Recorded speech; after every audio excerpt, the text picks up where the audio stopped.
परम पूजनीय परम वंदनीय श्री आशुतोष महाराज जी की जय। सदगुरु भगवान की जय। हम लोग जब गुरु बनाने जाते हैं तो भीड़ को देखकर हम ये सोच बैठते हैं कि नहीं, यहाँ पर भीड़ ज़्यादा है और ये ज़रूर सच्चे गुरु होंगे। लेकिन हम थोड़ा सा ध्यान दें इन बातों को कि हमें खोजना क्या है। हमें तो खोजना चाहिए ईश्वर का साक्षात्कार, ईश्वर का अपने भीतर दर्शन, अपने घट में ही दर्शन, ना कि हमें भीड़ देख करके भूलना चाहिए। लेकिन जिनको सुनाएं अगर जो इस बात को कि नहीं गुरु कैसे खोजा जाता है, गुरु कैसे बनाया जाता है, पूर्ण गुरु के शरण में कैसे जाना चाहिए, उनके हम खोज करें तो हर कोई का यही बात होता है कि नहीं फलाने को गुरु बना लेंगे। लेकिन ज़रा सोचिए, फलाने को गुरु बनाने से क्या फ़ायदा। किसी भी व्यक्ति को अगर जो हम गुरु बना लेते हैं सिर्फ भीड़ को देख करके, तो भीड़ से उसका क्या मापदंड हो सकता है। हम कैसे पहचानेंगे भीड़। हमें तो ज्ञान खोजना चाहिए। मोल तो ज्ञान का है ना का भीड़ का। भीड़ चाहे तो करोड़ों का भीड़, उससे क्या फ़ायदा। और एक अन्य कसौटी है जिनकी हम बतिया जला करके हम गुरु टटोलते, हुआ है भीड़। भक्तजनों का समूह बड़े तार्किक अंदाज में तर्क देते हैं स्वामी जी। देखो ना बाबा जी के पास कितनी भीड़ है, जनता चक्कर काटती है, दुनिया पीछे लगी। अरे कुछ तो होगा, वरना ये सब पागल थोड़ी ना है। ये उन लोगों का कहना है जो गुरु बनाने जाते हैं। लेकिन क्या कसौटी है, क्या तर्क सोच है हमारी बलिहारी है इसी सोच पर। शायद यही शानदार के तर्क किसी श्रद्धालु ने कबीरदास जी के सामने भी रखे होंगे। तभी तो उनमें थी कबीरदास जी बिंदास झिड़की देते हुए कहा कि फूटी आंख विवेक की, जाने न संत असंत, जिसके पीछे 10-20 लोग कहे महंत।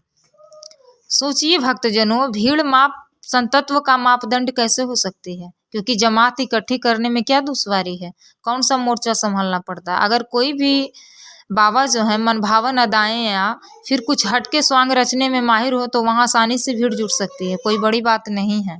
मगर ध्यान रखें, भीड़ और भेड़ चाल में कुछ खास अंतर नहीं होता है। एक बार एक अध्यापक ने अपने छात्रों को भेड़े दिखाते हुए पूछा, देखो बच्चों, ये 20 भेड़े हैं, इनमें से अगर एक कुएं में गिर जाए तो कितनी बचेगी। बच्चों ने झट से उत्तर दिया, मास्टर जी 19 बचेंगे। पास से ही एक अनुभवी गडरिया गुजर रहा था। वह टोकते हुए बोला कि बिल्कुल गलत जवाब है, एक भी नहीं बचेगी। क्यों? क्योंकि यदि एक भेड़ कुएं में गिरी तो शेष सभी उसका अनुसरण करते हुए कुएं में कूद पड़ेगी। इसे कहते हैं भेड़ चाल। इसलिए भक्तजनों सावधान हो जाइए, आप ऐसी मानसिकता न रखें, भीड़ के संग भेड़ चाल न करें। अपने दिमाग को थोड़ा सा प्रेशर दें और हमें सोचें कि हमें ज्ञान की मांग करनी चाहिए, ना कि भीड़ को देखकर चलना चाहिए, और न तो अच्छे भाषण पर हमें विश्वास करना चाहिए। हमें बस प्रभु की मांग करना चाहिए। जब हम प्रभु को पाने गुरु के दरबार में जाते हैं तो हमें प्रभु की ही मांग करनी चाहिए। हम गुरु के पास क्यों जाते हैं? ईश्वर का दर्शन करवा दीजिए, ईश्वर का साक्षात्कार करवा दीजिए। और ये नियम क्यों बना है, ये नियम जो लागू हुआ है, भगवान ने नियम बनाए हैं, जो अटल नियम है कि गुरु के शरण में जाने से ईश्वर का साक्षात्कार होता है। तो फिर हम ऐसे साधारण सा गुरु बना करके कौन सा हम भक्ति पथ पर आगे बढ़ जाएंगे। नहीं, कभी हम नहीं आगे बढ़ सकते हैं। जब तक पूर्ण गुरु के शरण में हम नहीं जाएंगे तब तक हमें कुछ भी हासिल नहीं होगा। शास्त्रों का एक मंत्र है, अखंड मंडलाकारं व्याप्तमेन चराचरं तत्पदं दर्शितमेन तस्मै श्री गुरुवे नमः। यानी कि जो अखंड है, सकल ब्रह्मांड में समाया है, चराचर में तरंगित है, उस प्रभु का तत्व स्वरूप का जो मुझे दर्शन करा दे, भीतर प्रकट कर प्रत्यक्ष साक्षात्कार करा दे, उन गुरु को मेरा सशत नमन है, वंदन है। वही पूर्ण गुरु है। तो सज्जनों, भक्तजनों, पूर्ण गुरु वही है जो आपको आपके भीतर ईश्वर का साक्षात्कार करा दें, प्रत्यक्ष दिखा दें। आप ऐसे गुरु का खोज करें, आप भीड़ को ना देखिए। चाहे तो कितना भी नामी गिरामी बाबा हो, उनके पीछे पूरी दुनिया पागल हो, फिर भी आप उनके चक्कर में ना फंसें। क्योंकि ये जीवन जो है बहुत अनमोल है। समय को व्यर्थ ना गवाएं, पूर्ण गुरु के शरण में जाएं और ब्रह्म ज्ञान की मांग करें। प्रभु श्री कृष्ण गीता में स्पष्ट कहा है, यह शास्त्र विधि मृत्युसृजय वर्तते कामकारत न संसिद्धि वापनोति न सुखम न परम गतिम। अर्थात जो पुरुष शास्त्रीय विधि को त्याग कर अपनी कामना से प्रेरित होकर ही कार्य करता है वह न पूर्णत्व को सिद्धि प्राप्त करता है न सुख और न परम गति।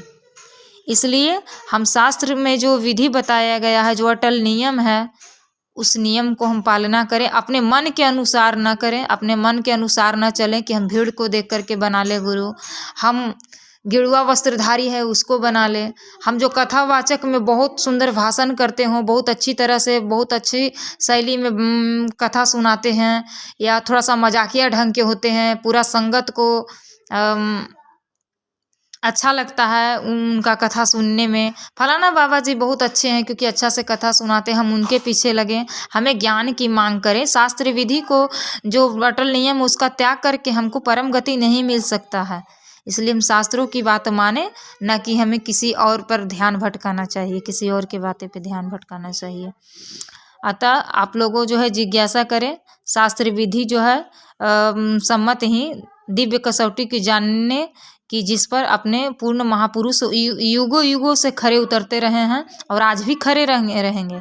इसलिए ऐसा उचित समय जो के गुरु होते हैं और वो आपको सच्ची कसौटी बता दिए हैं, ऐसी गुरु का आप धारण करें।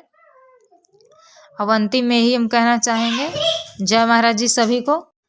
अगर वीडियो थोड़ी सी भी आपको अच्छी लगी हो तो मेरी वीडियो को लाइक, कमेंट और चैनल को सब्सक्राइब जरूर करें, ताकि हम आगे अंतःअनुभूति आपके सामने रख सकें कि पूर्ण गुरु के शरण में जाने से कैसे कैसे दिव्य अनुभूतियाँ होती है। जय महाराज जी की। धन्यवाद सुनने के लिए।